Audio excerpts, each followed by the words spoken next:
Genesis 37. Jacob lived in the land where his father had stayed, the land of Canaan. This is the account of Jacob.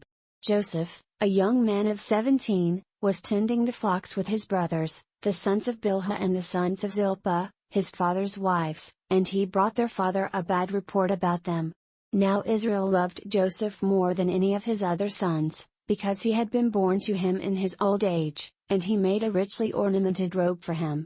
When his brothers saw that their father loved him more than any of them, they hated him and could not speak a kind word to him. Joseph had a dream, and when he told it to his brothers, they hated him all the more. He said to them, "Listen to this dream I had. We were binding sheaves of grain out in the field when suddenly my sheaf rose and stood upright, while your sheaves gathered around mine and bowed down to it." His brothers said to him, "Do you intend to reign over us? Will you actually rule us?" And they hated him all the more because of his dream and what he had said. Then he had another dream, and he told it to his brothers. "Listen," he said, "I had another dream, and this time the sun and moon and 11 stars were bowing down to me." When he told his father as well as his brothers, his father rebuked him and said, "What is this dream you had? Will your mother and I and your brothers actually come and bow down to the ground before you?" His brothers were jealous of him, but his father kept the matter in mind. Now his brothers had gone to graze their father's flocks near Shechem. And Israel said to Joseph, "As you know, your brothers are grazing the flocks near Shechem. Come, I am going to send you to them." "Very well," he replied. So he said to him, "Go and see if all is well with your brothers and with the flocks, and bring word back to me." Then he sent him off from the valley of Hebron. When Joseph arrived at Shechem, a man found him wandering around in the fields and asked him, "What are you looking for?" He replied, "I'm looking for my brothers. Can you tell me where they are grazing their flocks?" "They have moved on from here," the man answered. "I heard them say, 'Let's go to Dothan.'" So Joseph went after his brothers and found them near Dothan. But they saw him in the distance, and before he reached them, they plotted to kill him. "Here comes that dreamer," they said to each other. "Come now, let's kill him and throw him into one of these cisterns and say that a ferocious animal devoured him. Then we'll see what comes of his dreams." When Reuben heard this, he tried to rescue him from their hands. "Let's not take his life," he said. "Don't shed any blood. Throw him into this cistern here in the desert, but don't lay a hand on him." Reuben said this to rescue him from them and take him back to his father. So when Joseph came to his brothers, they stripped him of his robe, the richly ornamented robe he was wearing. And they took him and threw him into the cistern. Now the cistern was empty, there was no water in it. As they sat down to eat their meal, they looked up and saw a caravan of Ishmaelites coming from Gilead.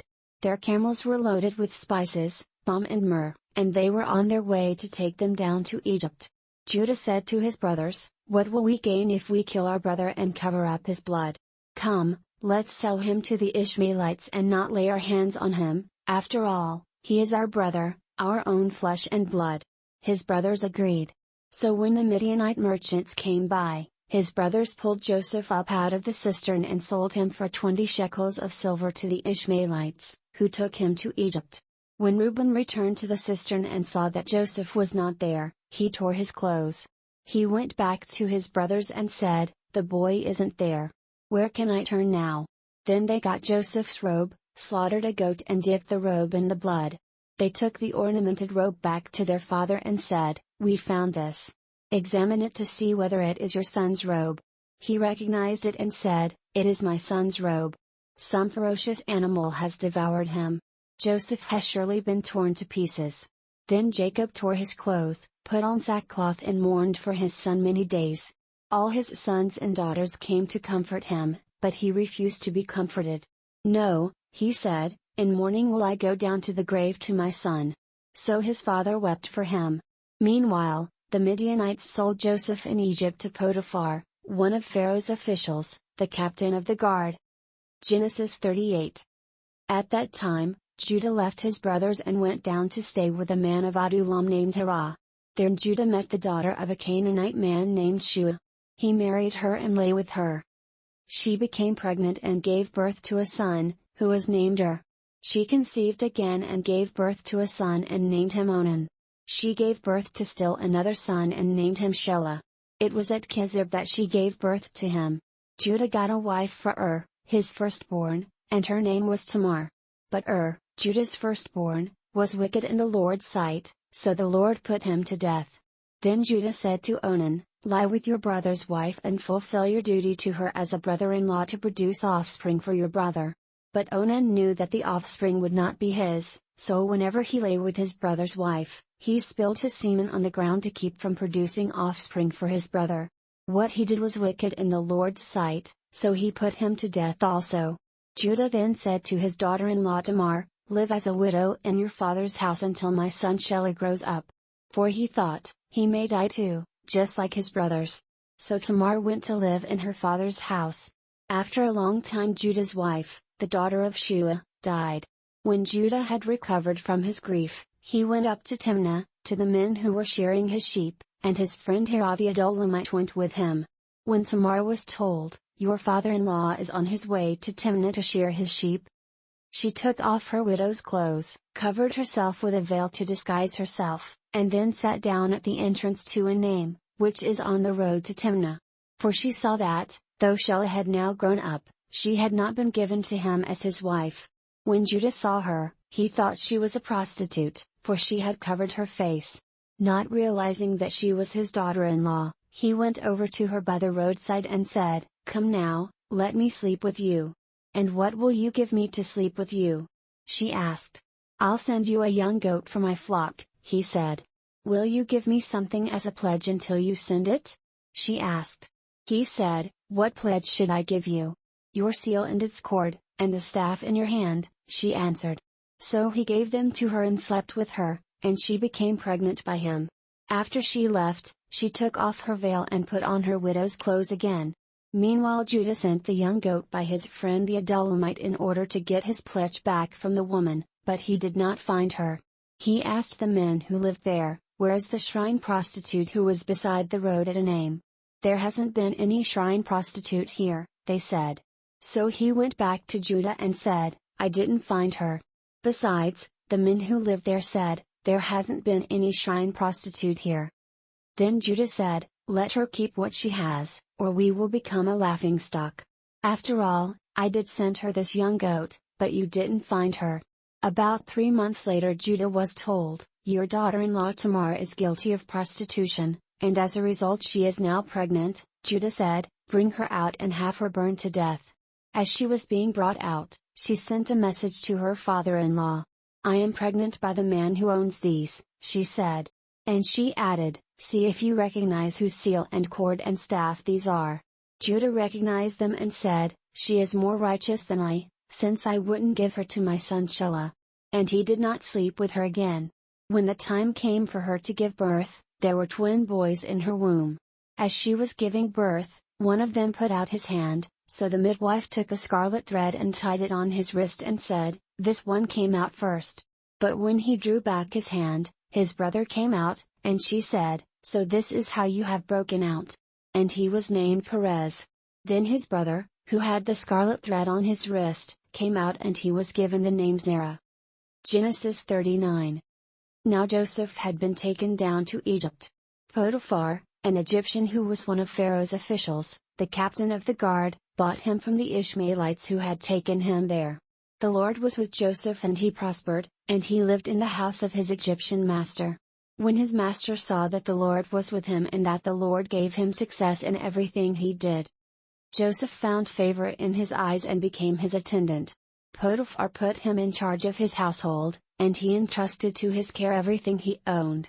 From the time he put him in charge of his household and of all that he owned, the Lord blessed the household of the Egyptian because of Joseph. The blessing of the Lord was on everything Potiphar had, both in the house and in the field. So he left in Joseph's care everything he had. With Joseph in charge, he did not concern himself with anything except the food he ate. Now Joseph was well built and handsome. And after a while his master's wife took notice of Joseph and said, "Come to bed with me." But he refused.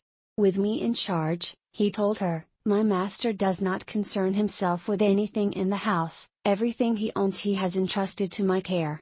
No one is greater in this house than I am." My master has withheld nothing from me except you, because you are his wife. How then could I do such a wicked thing and sin against God?" And though she spoke to Joseph day after day, he refused to go to bed with her or even be with her. One day he went into the house to attend to his duties, and none of the household servants was inside. She caught him by his cloak and said, "Come to bed with me." But he left his cloak in her hand and ran out of the house.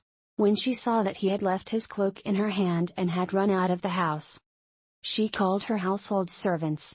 "Look," she said to them, "this Hebrew has been brought to us to make sport of us.